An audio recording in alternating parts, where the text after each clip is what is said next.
pensons que la démocratie c'est l'élection c'est la démocratie, ce qui est une erreur profonde. L'élection est antidémocratique.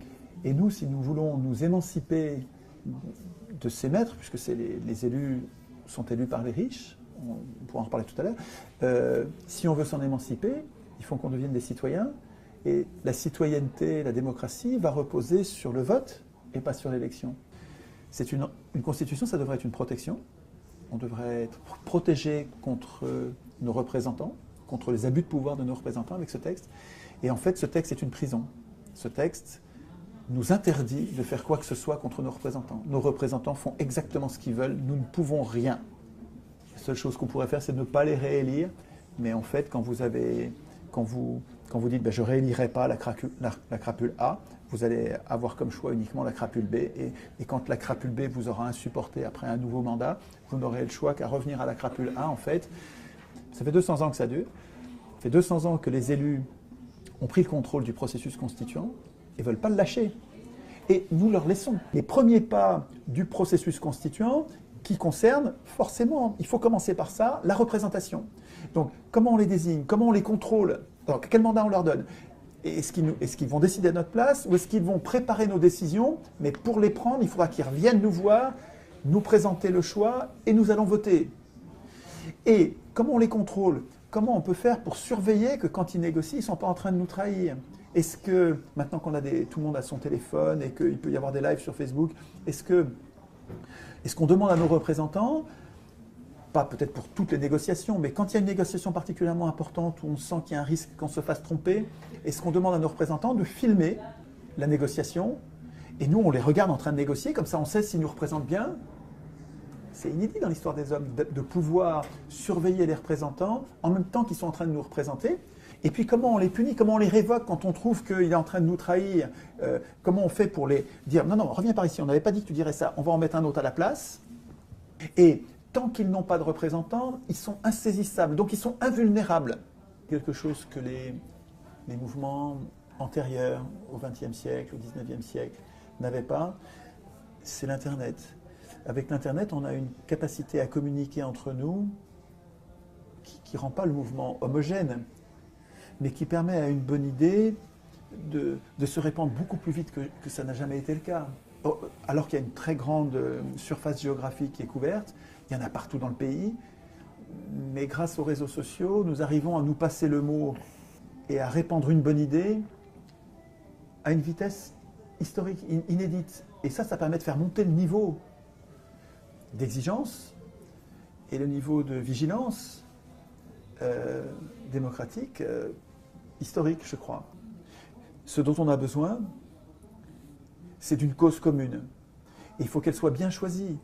Si on se trompe de cause commune, elle ne va pas être vraiment commune et ça ne va pas marcher. Cette cause commune, c'est nous devons instituer nous-mêmes notre puissance populaire, notre puissance politique. Le contraire de ça. La Constitution, c'est une anti-constitution qui fabrique la puissance des élus et qui fabrique l'impuissance populaire. Les gens sont prêts à devenir constituants comme un adolescent qui en a marre d'obéir à ses parents est prêt à devenir un adulte en disant « j'ai toujours obéi, toute ma vie j'ai obéi, c'est vrai. Et là ça va changer, je ne vais plus t'obéir, papa et maman, je ne vais plus vous obéir, je vais en faire qu'à ma tête. » Quand on est au niveau constituant, on ne réfléchit pas sur quel est le niveau du SMIC, quel est on veut plus de SDF, tout ça c'est très important. Hein. Qu'est-ce qu'on fait pour le nucléaire, qu'est-ce qu'on fait pour, alors je prends les sujets très clivants, qu'est-ce qu'on fait pour l'avortement, qu'est-ce qu'on fait, tous ces sujets-là sont législatifs, il y a des choix de société à faire loi par loi. Ce dont il est question là, c'est une réflexion constituante. Comment va-t-on, qui va voter les lois? Quand les gilets jaunes s'approprient le référendum d'initiative populaire, au lieu de s'en tenir à moins d'impôts, plus de salaires, rétablissez les services publics, au lieu de ça, ils s'occupent d'instituer leur puissance, ils ont changé de niveau en fait, ils sont en train de devenir constituants. Référendum d'initiative populaire, c'est la première marche, et juste après, ils vont s'occuper des médias, de la monnaie, du reste. Et à mon avis, ce qu'ils devraient faire, c'est, pour obtenir quelque chose, Là, ils sont trop dispersés, 40 ou 60, je crois qu'il y en a une quarantaine de revendications qui sont toutes très intéressantes, mais qui sont des revendications législatives. Il y en a une au milieu qui est le référendum d'initiative populaire. Elle est constituante. Les autres sont législatives. Au lieu de ça, puisque toutes ces revendications, ils les obtiendraient eux-mêmes avec le référendum d'initiative populaire. Et qu'ils en obtiendraient même encore plus, puisqu'après, une fois que tu as le référendum d'initiative populaire, en toute matière et avec une force obligatoire, ben, ça continue. Même ce qu'on n'a pas écrit dans la liste, on peut l'obtenir référendum par référendum. Les Gilets jaunes, à mon avis, devraient concentrer leur puissance, parce qu'ils sont très puissants en ce moment. Ils devraient concentrer leur puissance sur deux mesures. Une qui règle leur problème immédiat de pouvoir d'achat, parce que c'est insupportable de vivre avec... Sur les ronds-points, vous voyez des gens qui vivent avec très peu de choses. C'est poignant. C'est absolument... On se demande... On comprend qu'ils restent dehors, parce qu'il y a... C'est très dur ce qu'ils vivent. Vraiment, c'est normal qu'ils luttent. Et donc, il peut y avoir une des deux mesures qui sert à régler leurs problèmes. Alors, je pensais d'abord à augmenter le salaire minimum. Mais il y a plein d'entreprises des petites entreprises qui ne vont pas supporter, qui vont mourir. Alors qu'il y a un autre moyen plus simple qui consiste à mettre une TVA zéro, sur tous les produits de première nécessité. L'alimentation, l'électricité, l'eau. Il faudrait qu'il y ait une liste. Donc, première mesure, exiger des gilets et non négociable. On veut la TVA zéro sur une liste de produits que voilà. Pas sur tous les produits, parce que ça va faire un tel manque à gagner pour l'État que ça va faire un trop gros trou. Mais sur tous les produits que nous consommons, nous, c'est TVA zéro. Et d'ailleurs, il pourrait y avoir une TVA de 100% sur les yachts, sur les bagnoles de luxe, sur les montres de luxe, sur tous les produits de luxe. Il pourrait y avoir une TVA de 200% même, hein, pour récupérer l'argent qu'on a perdu sur TVA zéro pour les produits de première nécessité. Un calcul à faire, peu importe. Mais nous, ce qu'on veut, c'est TVA zéro sur tous les produits qu'on consomme tous les jours. Et là, c'est une bouffée d'oxygène, c'est-à-dire qu'on va avoir en une mesure une vraie augmentation. Mais c'est bien sûr insuffisant. Et la deuxième mesure, c'est on veut le référendum d'initiative populaire. C'est-à-dire en toute matière. Et on ne vous laisse pas l'écrire. Attention, dans la négociation, nous, on va l'écrire sur les ronds-points, les péages.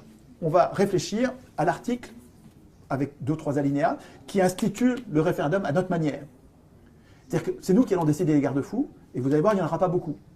Mais c'est nous qui allons l'écrire, et dans nos revendications, après qu'on soit tombé d'accord, parce qu'il va falloir qu'on règle nos problèmes de représentation, et qu'on tombe d'accord sur un ou deux, et ça peut être en fait, imaginons qu'il y ait, bon, pour chaque rond-point et chaque péage, on va avoir une proposition d'articles de référendum d'initiative populaire.